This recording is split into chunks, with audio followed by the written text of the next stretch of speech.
Every night he would enter her room after midnight.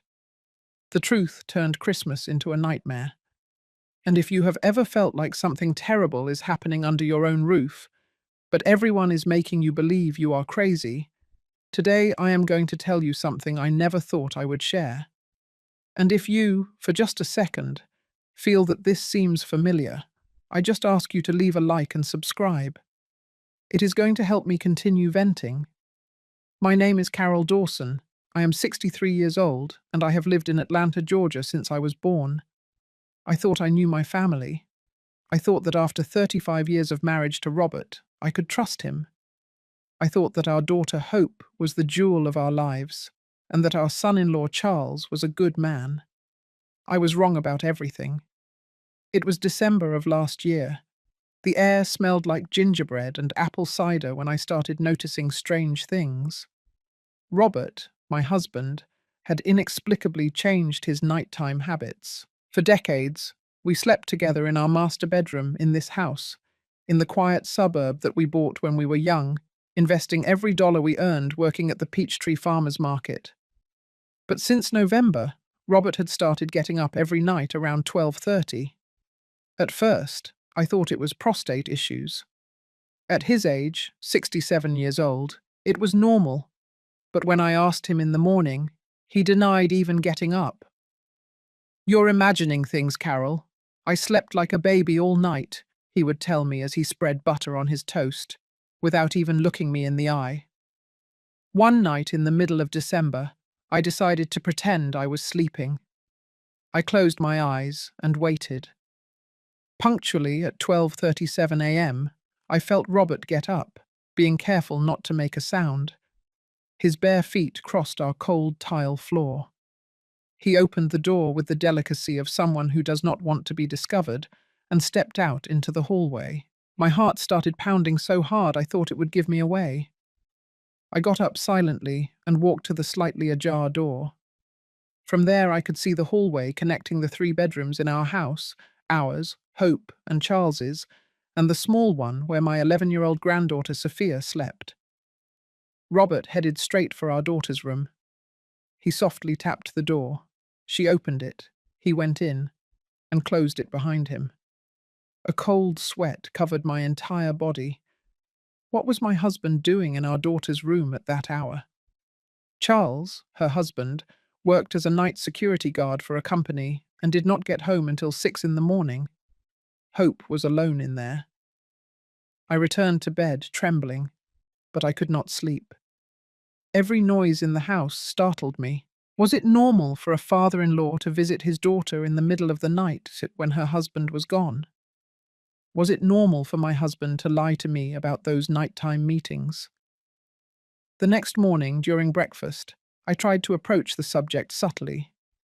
"Robert, I heard you get up last night. Everything okay?" He was quietly chewing his scrambled eggs while reading the news on his phone. "I did not get up, Carol. I already told you I did not. But I saw you leave the room. You are losing it, old lady. Maybe you have Alzheimer's already." Hope, who was packing Sophia's lunch for school, turned towards me with an expression I could not interpret. It was not surprise. It was not worry. It was annoyance. "Mum, you are starting with your weird stuff again. Dad did not get up last night. I was up late watching TV and I did not hear anything." Sophia, my granddaughter, was nibbling her cinnamon roll without participating in the conversation, but I saw her look at all of us with a strange expression in her eyes, as if she knew something she could not say. "Sophia, my love, did you hear anything last night?" I asked her directly. The girl opened her mouth to answer, but Hope sharply interrupted her. "Leave the kid alone, Mom. Do not drag her into your paranoia." Over the next few days, the pattern repeated religiously. Robert would get up between 12:30 and 1 o'clock a.m. He would walk to Hope's room and return approximately 1 hour later. I know because one night I stayed awake timing his movements with the clock on the nightstand that had belonged to my mother. I decided to confront Hope directly,